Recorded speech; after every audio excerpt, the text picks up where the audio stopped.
이제 서울에서 학교를 다니다가 지방으로 전학을 가게 됐는데요. 그때가 초등학교 5학년 2학기였는데 보통 5학년 2학기 정도가 되면 이미 친한 친구들은 정해져 있단 말이에요. 그래서 무리 이런 친한 그룹들이 다 만들어진 상태다 보니까 제가 끼어들어갈 구멍이 잘 안 보이더라고요.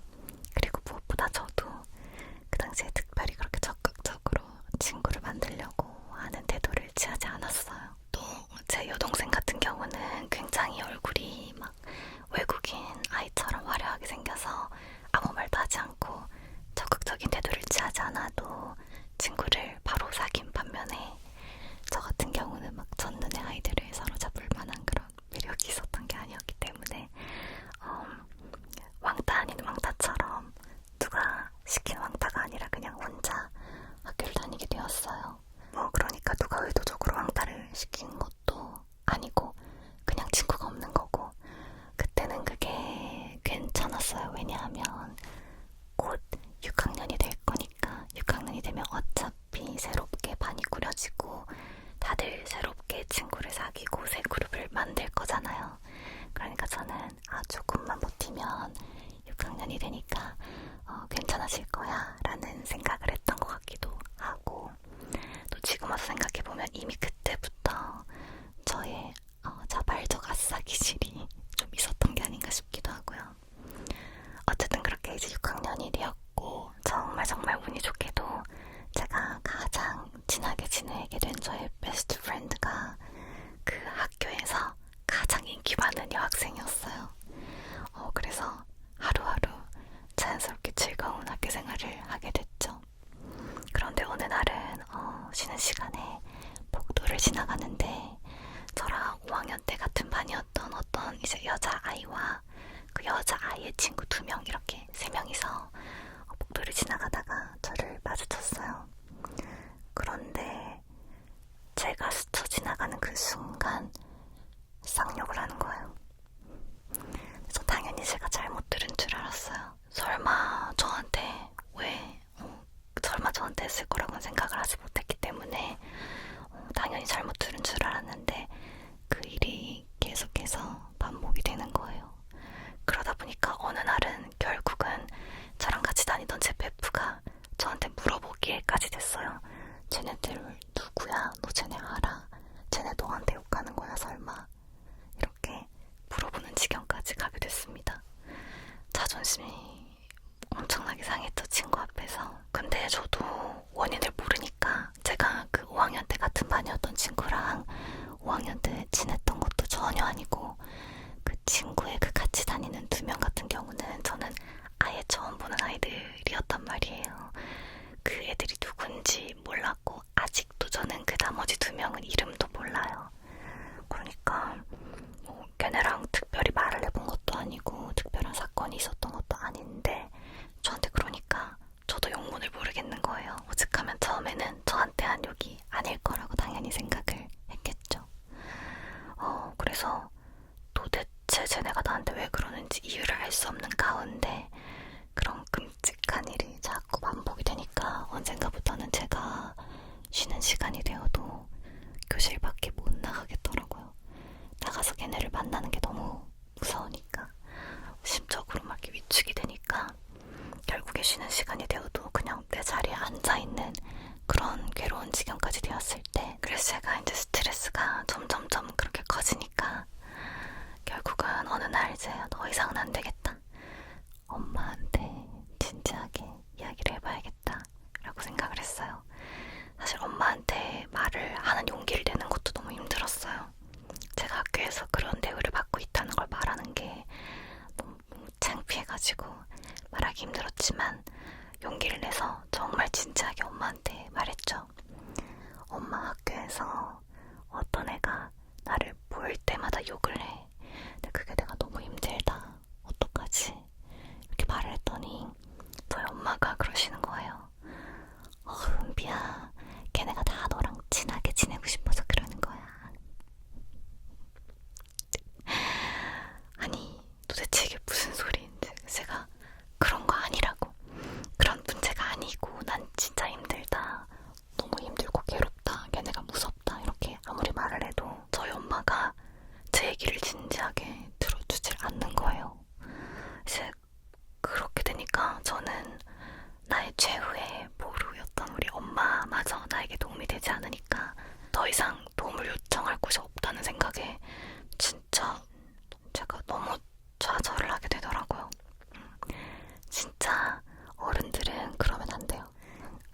세계에서 발생하는 일들이 얼마나 심각한 문제인지 그거를 그냥 그렇게 아기자기한 아이들의 장난처럼 받아들이시면 안 됩니다.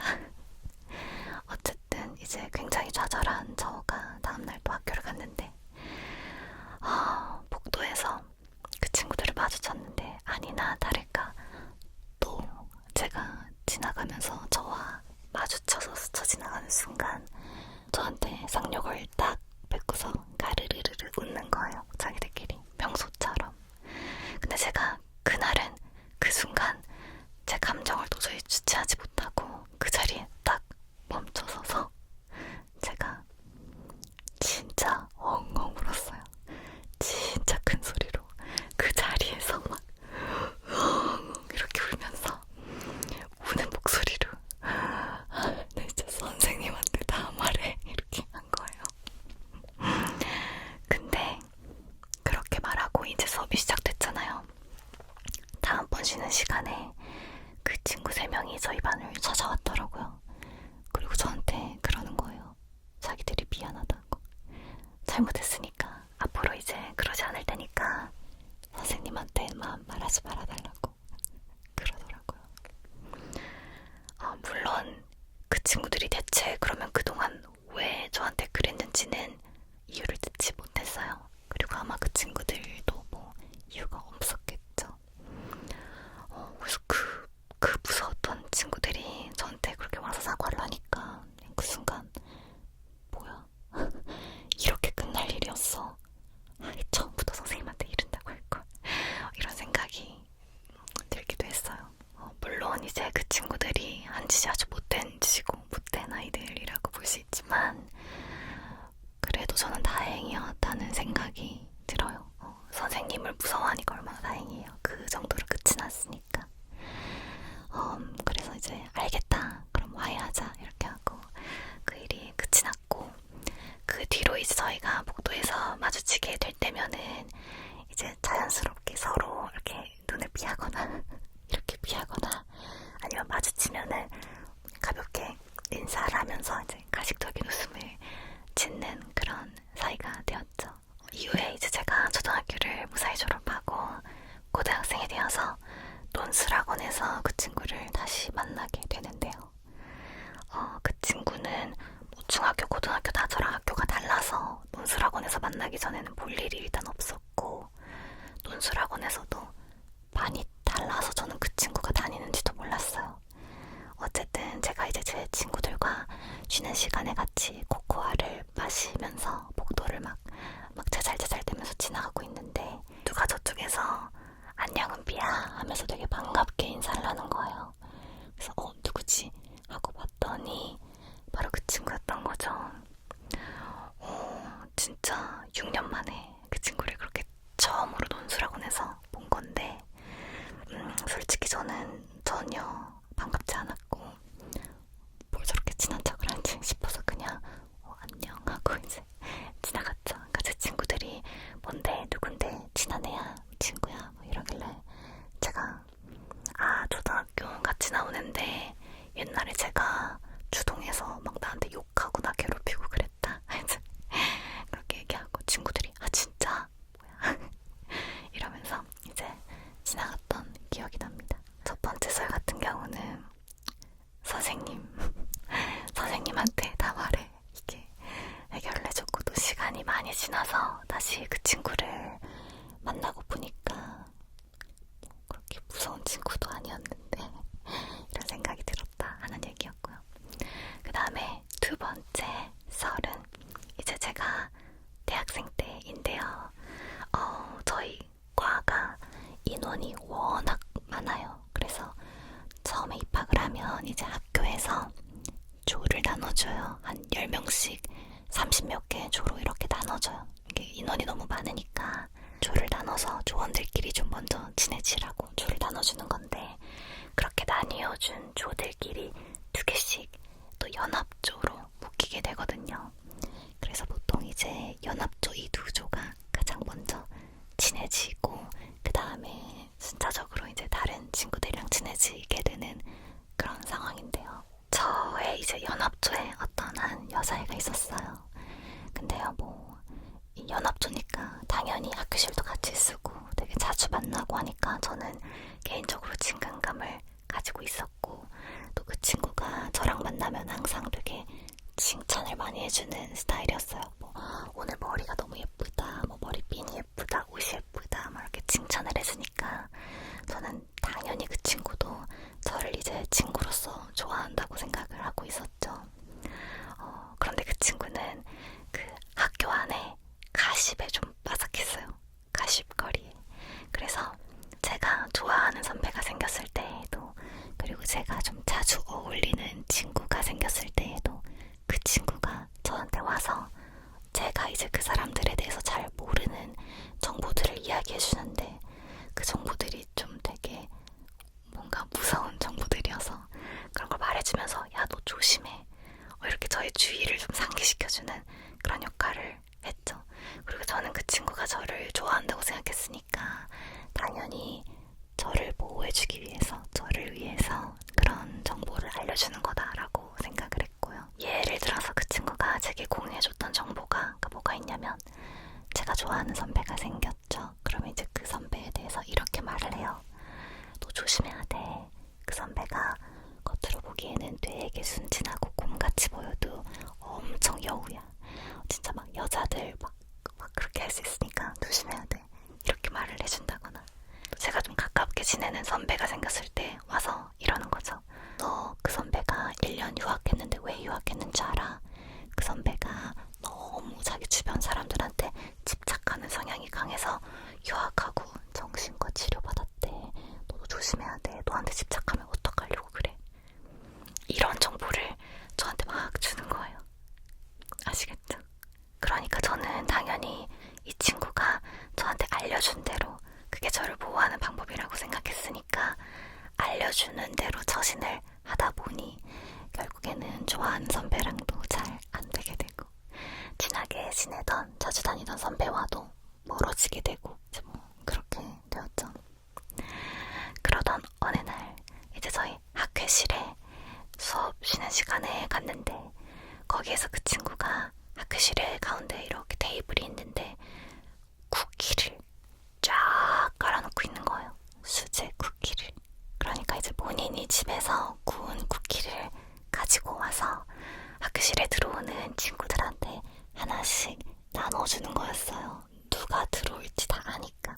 어차피 그 학교실은 우리 조랑 연합조가 주로 쓰고, 뭐 누가 공강인지 이런 거 대충 다 아니까 이제 거기서 대기하고 있다가 오면 주는 거죠. 각 쿠키 위에는 이제 초콜릿 펜으로 쓴 이름이 적혀 있었어요. 그래서 철수가 오면 철수 거 주고, 영수 오면 영수 주고, 민지도 주고, 지연이도 주고, 모든 아이들이 자기의 이름이 적혀 있는 맞춤 수제 쿠키를 다 받아가는데, 진짜 그 많은 아이들 중에서 딱 한 사람, 딱 한 명의 쿠키만 없었어요. 바로 나야. 제 거만 없는 거예요.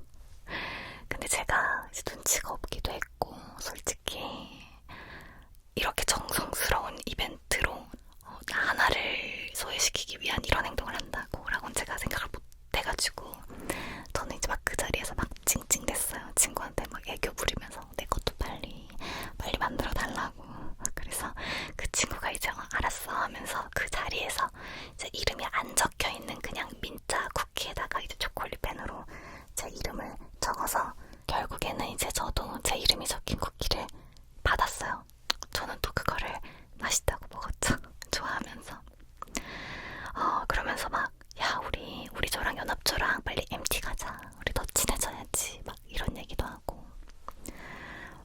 그랬는데 뭔가 그쪽 조장이나 그 친구나 이런 애들이 우리 저랑 같이 뭔가를 같이 하는 것에 별로 적극적이지 않더라고요.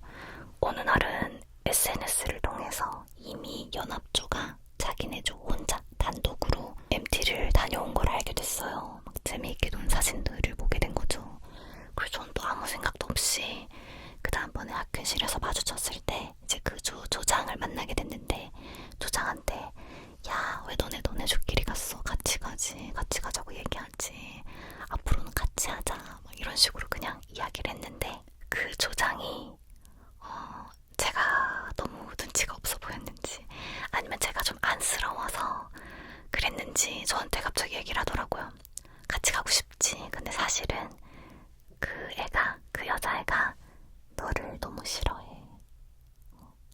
너무 싫어해서 같이 할 수가 없어.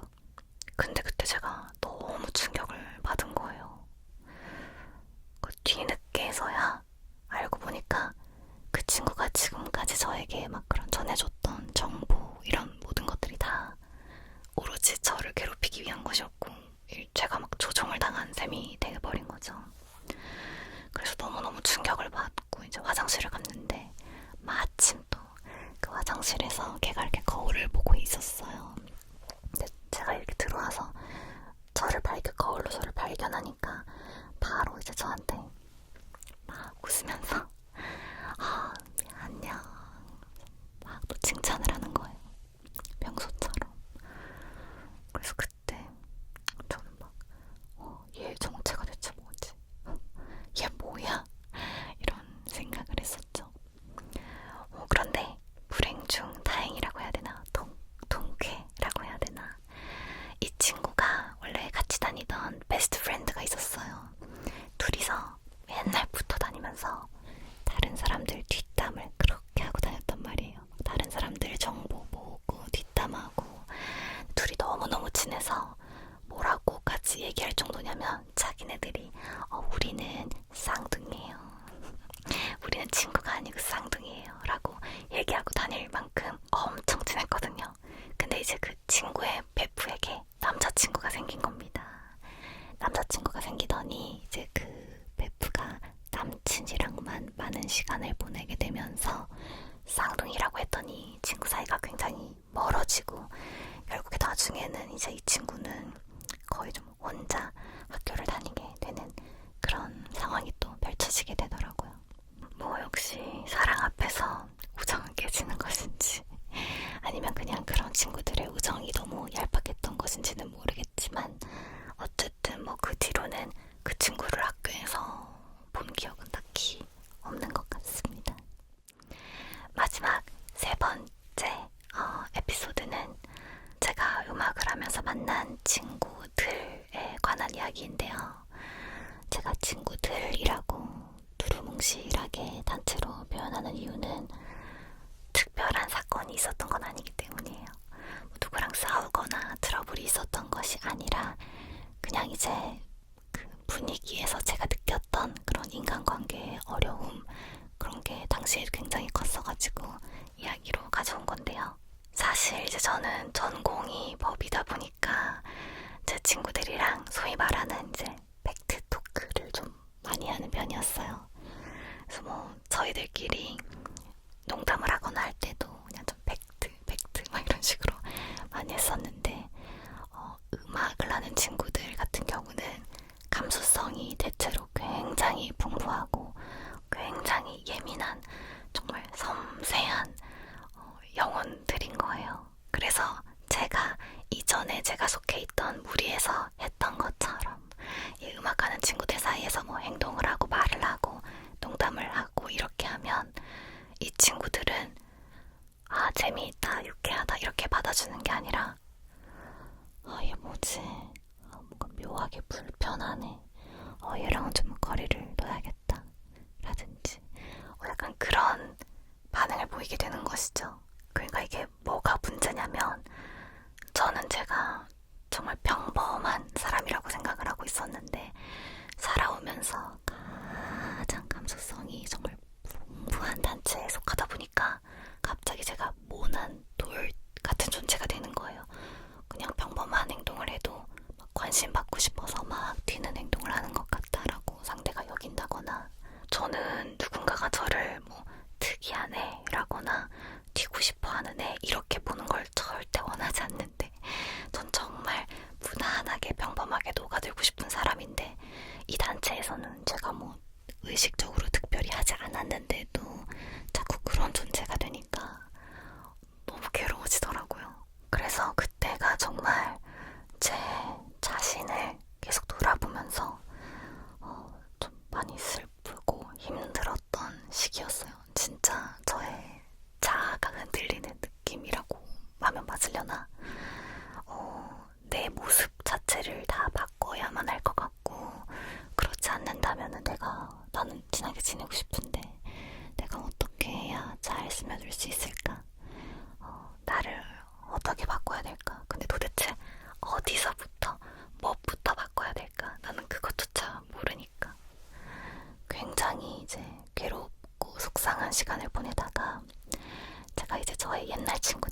중학교 친구들, 고등학교 친구들, 대학교 친구들에게 이런 저의 속상함과 고민을 한번 이야기를 했어요. 그랬더니 이 친구들이 제게 해주는 말이 네가 말한 에피소드들에서 나는 딱히 네가 뭘 잘못했는지 전혀 모르겠어. 그냥 내가 보기에는 안 맞는 것 같은데. 나는 너를 이상하다고 생각한 적이 한 번도 없어. 근데 그냥 그 사람들이랑 너랑 코드가 안 맞는 것 같아. 이렇게 이야기를 해주는 거예요. 심지어 또 다른 친구는 야, 나는 너의 그런 모습이 되게 매력이라고 여태껏 생각해오고 있었는데 그거를 너가 막 바꿔야겠다 이런 식으로 괴로워할 필요가 전혀 없는 것 같다 라고도 말해주는 거죠. 그 말을 듣고 나니까 제가 뭔가 시야가 탁 트이는 것 같은 생각이 들더라고요. 아, 그렇구나. 안 맞는 거구나. 내가 잘못하거나 뭐 누군가가 잘못하거나 그런 게 아니라 그냥 안 맞는 거구나. 그렇구나. 이렇게 딱 받아들이고 나니까 그 다음부터 저도 마음이 굉장히 편안해지면서 저와 안 맞는 사람들에게 인정을 받아야겠다라든지 사랑을 받아야겠다라든지 그런 이제 집착스러운 마음을 내려놓을 수 있게 되더라고요. 더 나아가서는 이제 이 활동 분야의 특성 자체가 만약에 저와 맞지 않는 거라면 그러면 이 활동 분야를 좀 더 확장하고 넓히고 그럴 필요가 있겠다라고 생각을 해서 제가 또 더 노력을 하게 되는 것도 있었어요.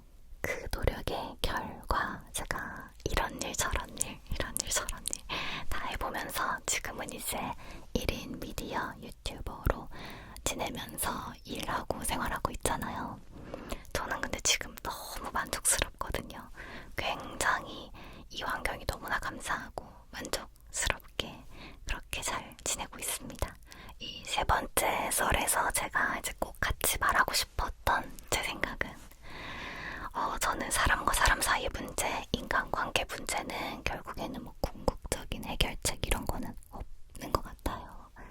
왜냐하면 나도 나를 바꿀 수 없고 또 바꿀 필요도 없고 상대방도 마찬가지죠. 바꿀 수 없고 바꿀 필요도 없고 그런 너무 다른 사람들이 한데 모여서 부대끼면서 지내다 보면 저는 그런 인간관계의 문제가 당연히 생길 수밖에 없다고 생각을 해요.